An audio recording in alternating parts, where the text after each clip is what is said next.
Welcome, everybody, to a little bit of a late night edition of I'll Hang Up and Listen. I was downtown with Hurls, who is still in town till Monday, to watch the game at a local beverage bar restaurant establishment, whose name I won't say because I'm going to get into that in a second. But Sabres lose 3-2.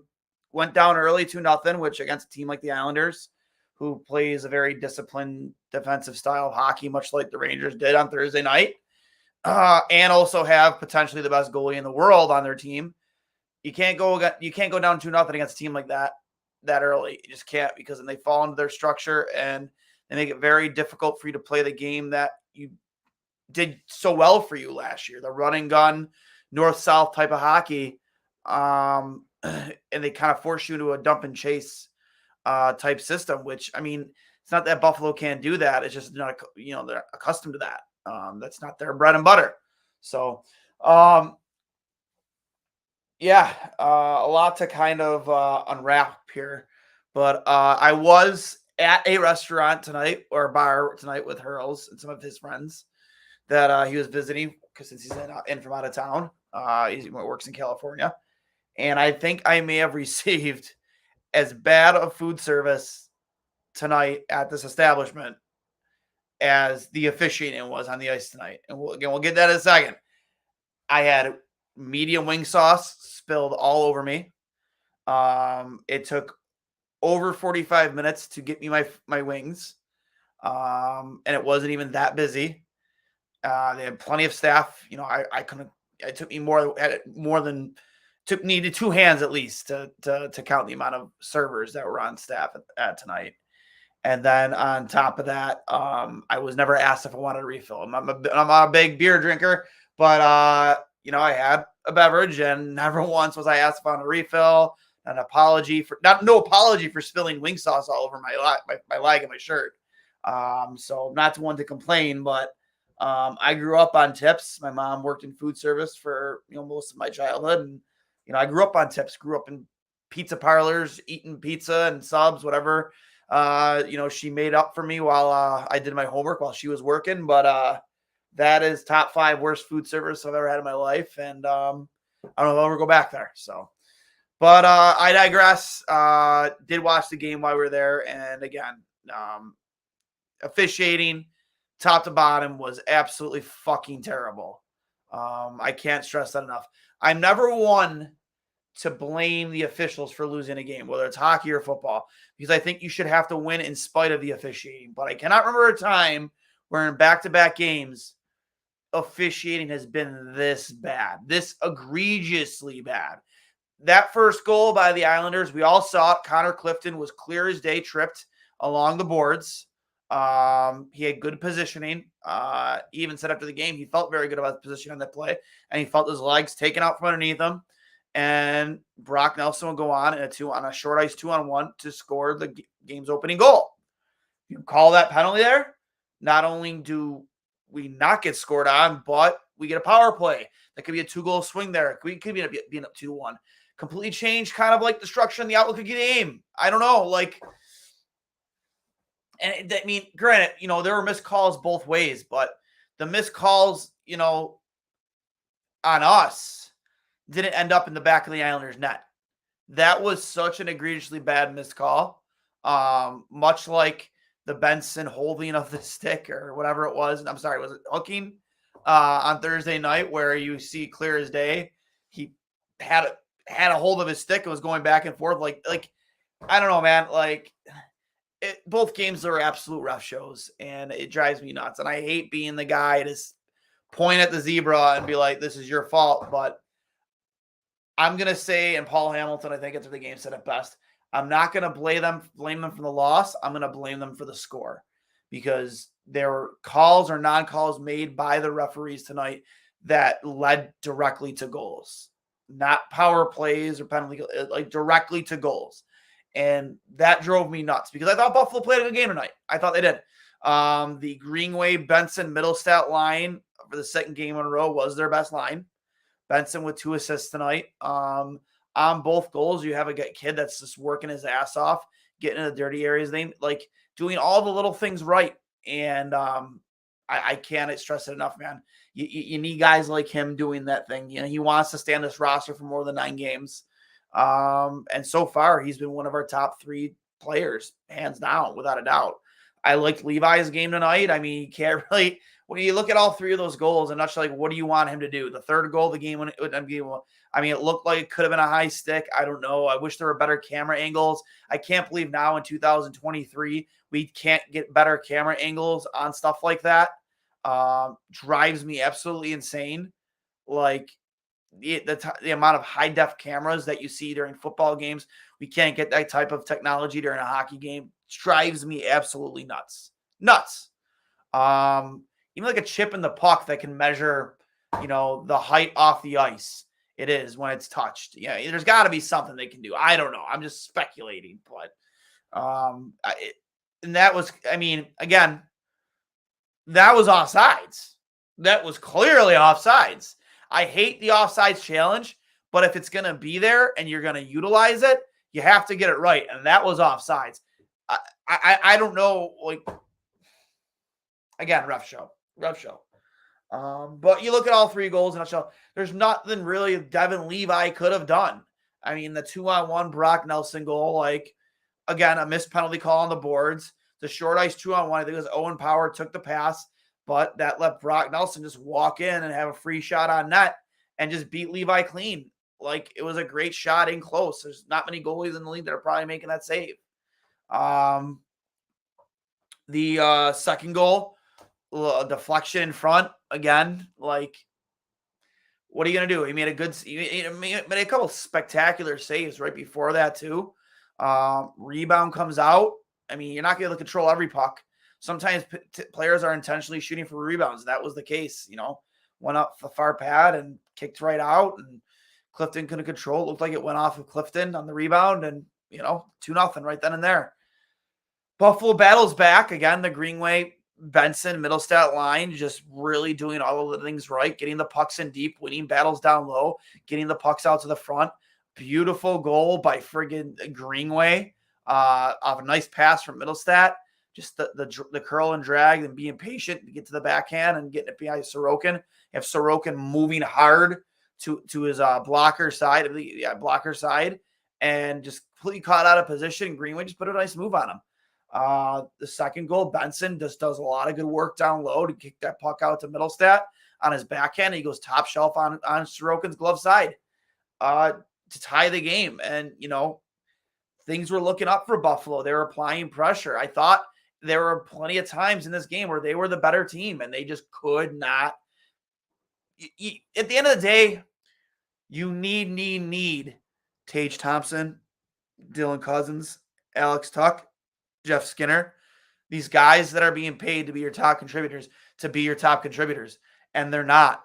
They're not. Tage Thompson, Dylan Cousins, Alex Tuck, I believe Darlene, like, no points in their first two games of the season. You can't have that. You just can't, man. Like, you need those guys to produce, and they will produce. It's just, unfortunately, you've played 2 games against teams that played the trap, and they both just happen to have the best goaltenders in the world. Sucks. You look back at the days of, Brodeur and those Devils teams. They get up early on you and they shut it down and they make it next to impossible for you to get back in that game, no matter who your team was playing. It's tough, man. It's tough. And I thought there was a good amount of physicality in this game. A couple nice hits. The one from Eric Johnson, the first, most notably. I don't know. I don't know what you do. Yeah, I think you might have to start shaking up these lines a little bit to try and get these guys going. You can't fall 0-3. You just can't. I forget maybe somebody in the comments who they play on Tuesday.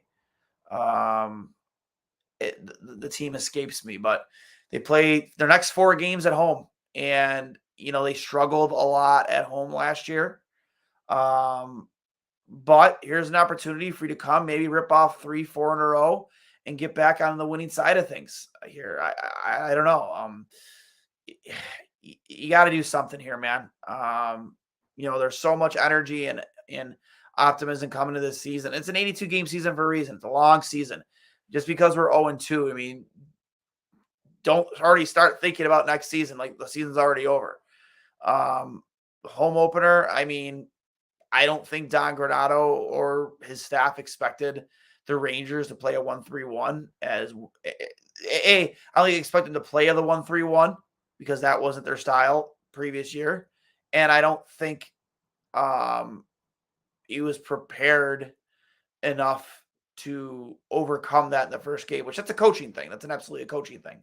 I like the matchup coming in tonight because you had that matchup in the first where you got acclimated with it. You kind of figure out, you saw the Sabres were playing a little more dump and chase tonight. They were trying to win battles down low, and they absolutely were. A lot of pucks got blocked tonight again, like almost like a playoff type of feel to it. And just missed nets, missed opportunities, posts.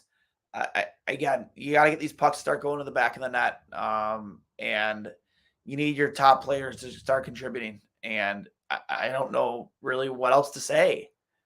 The puck watching tonight wasn't as egregious as it was in the first game, and that's, I guess, positive. No goals were directly because of us staring down at pucks below the dots. I guess that's a positive. Then the day you come away with 0 points, not 1 or 2. So you have to head into Tuesday and play with some urgency, play with some desperation. We'll go to the comments here, and of course, there's Mauricio. What's tonight's excuse? Apologies. What's wrong with Tuck, Thompson, Skinner, bench Olofsson? Agreed. I mean, I don't know what's wrong with those. Sabres players and coaches panicked. Last 8 minutes, coaches challenge. Weak-ass minor league strategy. Fire Granato and his dopey, sneezy, sleepy assistant coaches, Three Stooges. I don't know about Fire Granato, but I definitely agree. I think I've been pretty vocal about this. I think that Don Granato has possibly the worst, most inexperienced coaching staff in the league. I can't stand the fact that those guys are assistant coaches in the NHL. The only one that I think that should be there is Dan Girardi, and that's it. Paramat Pictures, please tell me this isn't a recipe for the rest of the season. This is worrisome. Yes, it is worrisome. I agree. It is a little worrisome, but again, there's 80 more games. There's like 96% of the season still left to go. So a lot of hockey left to be played. A lot of opportunity to get these guys going starting Tuesday night. Mauricio again. Playoff bound. Here we come. Another 19 years missing playoffs. No talent. Offensive, no talent. Defensive players not playing with urgency change-up schemes. Paramat Pictures. When we have issues or problems in our lives, seeing our team playing like dog shit does not help. I couldn't agree more. I can empathize with that. Well, if he leads the team in points at the end of 9, he can go down. He has 2 points through 2 games, and that leads the team. Yeah, Zach Benson, as of right now, is one of their best players. And if you had to make the decision now, whether to keep him or send him back to junior, you're keeping him 100%. He has done everything right so far. Outside of scoring his first NHL goal, 2 points tonight, but he's doing all the little things right. I loved his first 2 games, 100%. Duane, is that a Stefan 316 shirt? Where did you get it? Yes, this is a Stefan 316 shirt at Buffalogo. You can find them on Twitter and Instagram. Go get them on their online shop. Absolutely a lot of great merchandise, both Sabres and Bills. Go check them out. Yep, the Stefan 316 shirt available at Buffalogo. Thanks, boys. Absolute beauts over there. Mauricio, season is over. Where is the leadership? Season's not over, Mauricio. We got 80 games left. Now, you're going to be hearing every single post game saying the same thing. Listen, we need some optimism out of you, Mauricio. We got to find some optimism. 80 games left, bud. 80 games. I agree with what you're talking about with the officiating. Yeah, it was terrible, Robbie. It was absolutely, absolutely awful. Greenway is our best player right now. But here's the thing. Like, Greenway is not a bad player. It's not like we're sitting there talking about Billy Lano, or name other some bum from the past, that just never lived up to expectations. You know, I don't mind Greenway being your best player every now and then. The guy's 6'7". He's a fucking tank. But 2 games in a row, that you can't have that. You need your potential 50 goal scorer to be your best player. You need him to be out there producing. And for 2 games, he just hasn't. Where's Connor Cali bound pool party? Connor is catching up with a lot of his Buffalo friends. Obviously, he doesn't get much time here in the 716, so he's catching up with some friends. He apologizes that he couldn't be on. Mauricio, I'm sure that he would love to be here to receive your criticism. Duane, I'll call WGR soon for the Sabres ownership rant 2.0. I'm here for it, Mauricio. I'm here for it. Love your content, Duane. Go Sabres. Thank you again, Robbie. Appreciate it, bud. But yeah, so they get right back into it on Tuesday. Gotta win. You gotta win at least 3 of these next 4. Get back and get yourself into a groove. I kind of said it earlier in the week. I think it's gonna take this team 3 to 4 games to really find their groove, get the chemistry going, because even though there's obviously there isn't a large number of new players in this roster, you do have Zach Benson, Jordan Greenway. I mean, he was only here for a short time last season. Him finally, adjusting to a coaching scheme. You do have Connor Clifton and Eric Johnson. Just to name a few from the newer guys. I think that it's going to take a little bit here for these guys to figure it out. I said 3 to 4 games, but doesn't mean you're going to lose the first 3 to 4 games. I think I could definitely see them going 2-2 here in the next 2. You know what I mean? And ending up 500. So we'll see. I don't know, man. All I know is that watching that game tonight, officiating did us 0 favors. I can't even recall many really any full 2-minute power plays. We had a power play there for like 20 seconds at the end. We had like another 30-second power play right before that after we took a penalty. But hey, you have to win in spite of the officiating sometimes. You can't just point the finger at the officiating. You have to, at the end of the day, in the opportunities you're given, find ways to score. And you're outscored 3-2 tonight. So with that being said, guys, it's a little bit of a late one tonight. I don't really know what else to say or how to react to what we just witnessed. I went over Levi's game. I look at the 3 goals, and it's just like, not on him. Like, he made some huge saves there to keep it 2-2 for a while. His athleticism was on full display. And same thing with Sorokin. When Sorokin was called on to make a big save, he did. And that's why he's one of the best in the world. The one thing I will say that I'd like to see this team come out and do in its next game. Let's see when that is. Let's see. Their next game is against Tampa. That's right, Tampa Bay Lightning. We might see Jonas Johansson in that game. I remember seeing Mike Harrington speculate that it could be him because he's playing tonight. And then after that, you have the Flames. You have the Islanders again, Goathead night. So we'll get to see these guys again. And then the Canadiens. So you have 4 games in a row. At the end of the day, it's the Tampa Bay Lightning, but they don't have Vasilevsky in that. That's a huge loss. We talk about Sorokin, you talk about Shesterkin. Vasilevsky could easily be slotted in any given night as the best goalie of those 3. It's almost interchangeable. All 3 of them Russian, just absolutely incredibly athletic goaltenders. And, the best of the best. And, him not being in net on Tuesday is a big advantage, but at the end of the day, you got to show up offensively. You got to take advantages of these goalies that aren't the normal starters. You lucked out, I guess. I would never hope for injury on a person, but Vasilevsky isn't playing, so take advantage of that. The The Flames, a team that struggled a lot last year. I'm not sure what their record is right now. Let's take a look. Yep, they are 1-1. So they lost the Penguins 5-2 after they beat, let's see here. They started this season with a 5-3 win over the Winnipeg Jets, then lost 5-2 to the Penguins. And they actually play the Capitals on Monday, so they'll be on the back half of a back-to-back. So take advantage of that. You have to take advantage of the fact that they're playing their second in as many nights that night, and you're at home. You have to take advantage of that. We look at the rest of the schedule here. The Lightning, let's take a look and see when their next game is after the game they had tonight. They currently sit at 1-1. Lost tonight 6-4 to the Detroit Red Wings, who are also 1-1. They, however, don't play just much. No, they play tomorrow against the Senators, and they don't play again until Tuesday, which is against us at 7:30.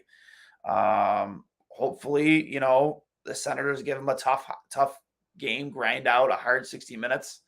And again, hopefully they come in a little flat against Buffalo, and Sabres get their first win of the season. And then Montreal, I believe. Montreal was the last game on that list. Let's see here. The Sabres, they play the Islanders again, who started their season tonight, are 1-0. 1-0. The rest of their games they have the Coyotes on Tuesday night, so they don't play again until Tuesday night. That's kind of crazy that they didn't play their first game of the season until till tonight. Season started on Tuesday? Is it Tuesday Tuesday. They didn't play their first game of the season until tonight, and they don't play again until Tuesday. It's kind of wild. But they had the Coyotes, a very fast, young, exciting hockey team on Tuesday. They don't, again, long layoffs for the Islanders. They play the Devils on Friday, and then the Sabres on the second of a back-to-back on Saturday. So again, try and take advantage of that. You have a team playing on the second of a back-to-back. Take advantage of that. And then the Montreal Canadiens, a team that was in the basement for the previous 2 years. Again, a young, fast team led by Marty St. Louis. Maybe you can squeeze a win out there. Maybe you can whip off 4 in a row. It's very possible you can. I know this is the internal optimist to me, but there is a very good chance you could, by the time all is said and done, you could be 4-2. You just have to find your groove here. Your top line has to find chemistry. I fully expect to possibly see some line shakeups, with the exception of that Greenway, Benson, and Middlestat line. Maybe we see Yost, Yost find his way into this lineup. I don't know. Matthew Savoy, I don't know how far away he is from being ready to play. I imagine he might get a couple games here in the NHL. That's exciting too. Just another young player, hungry, wanting to make this team. And that should light a spark under every single player not on the top line on this team. Outside of the obvious names, that should, really motivate these guys, because they don't want to lose their spot. They don't want to be a healthy scratch. They don't want to lose their spot to a 19-year-old rookie. No way. More from Mauricio. Change up lineups, shake up lineups, healthy scratch. I don't know about Krebs. I would agree on Olofsson. Hasn't done much for me in 2 games, but Krebs, I love his energy. He brings a lot to the table. I just don't think that he's put in a position to play well be an offensive threat, because he's on a line with Okposo and Girgensons. That's kind of a shutdown defensive line. Sign Kane or call up Kulik. Is Savoy healthy yet? I don't know about Savoy. Kane will be interesting to see what happens with him. He is obviously still a UFA. Waiting until he's healthy to find a team. I know Buffalo's been very speculated as being a team that, might be in talks with him and his agent. We'll see what happens. And Kulik, I could see him or Byro being the first call up. I don't know. Kulik had a great game. The season opener with Rochester, scored the game-winning goal in overtime outside from beyond the face-off circle in his office. Just sent an absolute missile to the back of the net. Beautiful goal. But I don't know. We'll see. But that's all I really have tonight, guys. It's 11:30. A late one. Again, it took me a little bit to get home from where I was. Again, I won't say their name because I kind of bashed their service, but yeah, that's all I got for tonight. Thank you again for Stefan Rosner for coming on with us for the pregame. Definitely go give him a follow, and make sure that follow 43 North for the finals that they're getting ready to do. Outlet Liquor, always the place to buy a case. Tell them the boys from Two Goalies when Mike sent you. Get over to Buffalo to get this Stefan 316 shirt. If you know, you know. And I'll hang up and listen. Sabres 0-2 to start the season for 3-2 loss to the Islanders.